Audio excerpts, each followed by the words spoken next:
What if you could feel that same passion that you once did for what you're working on?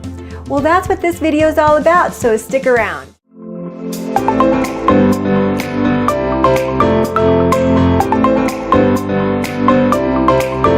Welcome to another episode of Fearless and PowerTube.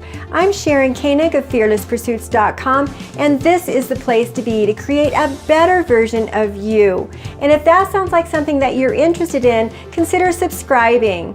All right, so I know a lot of people are going through this. They feel as though they're unfulfilled in what they're working on, and they're losing their passion. And this is something that I have dealt with personally many times and helped clients with and friends and family. So I'm definitely no stranger to this. And the reason I'm doing this is because, to be completely transparent with you, I am going through this right now. I have felt as though I am losing my passion for what I'm doing.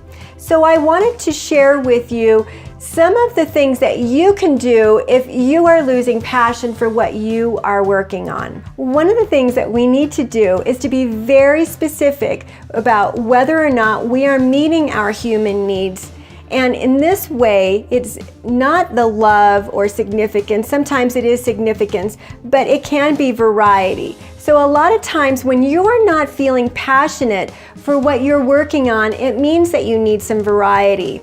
It also could mean that you're not feeling significant in what you're doing. So oftentimes we feel like we're doing something, we're working tooth and nail at something, and we're not getting that payback. So oftentimes we can't be giving and giving and giving of ourselves without getting some sort of joy back. But we want to identify which human need it is that we are not getting. So this is really important to give you some clarity. So if it's not variety that you need in your life, then it's probably just something as simple as you're bored and you just want some joy in your life. So oftentimes what we have are extrinsic joy and intrinsic joy. So we see that we have extrinsic joy, meaning things that give us joy. So that could be variety, where you're going out and you're doing something, and that entertainment is something that gives you joy, and something that you're doing at work. Maybe the activity of what it is you're doing at work is not giving you joy. You're not feeling fulfilled in the work that you're doing. So there's the intrinsic joy that we have. We have to make sure that we're feeling joy within ourselves. So sometimes this just simply means that we have the wrong mindset and we're not taking a look at all of the good blessings that we have, but it goes far deeper than that. So clearly, when you are working many hours and you're not getting the payback, you realize that no one is going to be happy with that. There is no way that you're going to continue having that passionate zeal that you once had for work if you're not getting that payback. So what is that payback for you? So is it significance? Is it money? So you want to take a look at that, and that is really important for you to identify. More importantly here, we need to know, when you started this project, what was it about the project that gave you the joy? We need to make sure that we are still doing those things. Oftentimes, especially with business, we don't take a look at the whole picture and realize that there's going to be some dirty work that goes into it. So you want to make sure that you can take a look at everything and realize what it is you really love doing and what you don't love doing.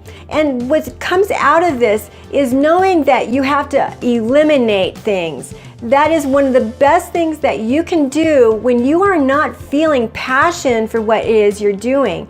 Identify all of the things and steps that you are doing with your project so that you can see if there's anything in that project that you can actually eliminate that does not give you joy. So talking about eliminating, we realize that sometimes we can't eliminate things, but rather we can delegate. This is something that is so important. If there's something about marketing maybe that you don't like to do, maybe you can spend a few extra bucks a month to get someone else to do it. It's really important for us to know what our limitations are, and if we have to do it, and if we do have to do it, if it's something that we can delegate out to someone else, and that way you can be spending your time doing what it is that you love to do. So it's really important for us to figure out what it is that we love about this job, this project that we're working on, and do more of that. The bottom line here is that you are not going to do well, and you will always lose passion and fulfillment in something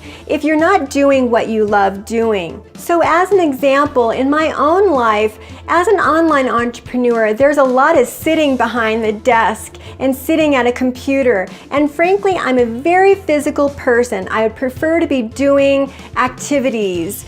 And this is something as part of my job that I don't get any joy out of doing. There's a lot of technical things that go into what I do as an online entrepreneur, and I can't honestly say that I enjoy those things. With marketing and search engine optimization and working on the blog and accounting is another example. I don't really enjoy any of those things. I'm a very sociable person, a very gregarious type person, and I really just love engaging with people.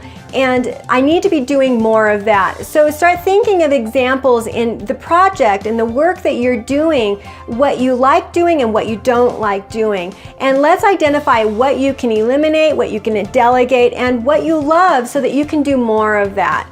So this is really important for you, because ultimately what will happen is you'll have burnout. You'll be working so many hours doing the things that you don't like doing, and you'll feel as though you just want to give up. And this is a major problem for people that are a little bit more of an entrepreneurial mindset like myself. Somebody who has started their own business and they didn't quite realize all of the ins and outs of the business, and they're realizing, I don't really like this after all. Well, the thing about that is that there is a possibility for them to be able to delegate some of it and realize where they're wasting time so that they can be more productive and doing the things that they ultimately really love. This is really important for anybody who is working on a project where they're more independent. So there are a lot of spheres to life that we can improve on. We can improve on our health and fitness and our relationships and our finances and our minds and self-growth. And that's why I created this free course about self-sabotage. And you can get your free course by clicking on the card above. And it's completely free and there is no obligation. I hope you enjoyed this video, and if you did, give it a thumbs up. And if you're interested in watching more videos about winning at life, be sure to subscribe. Thank you so much for watching. This is Sharon Koenig, and I'm out.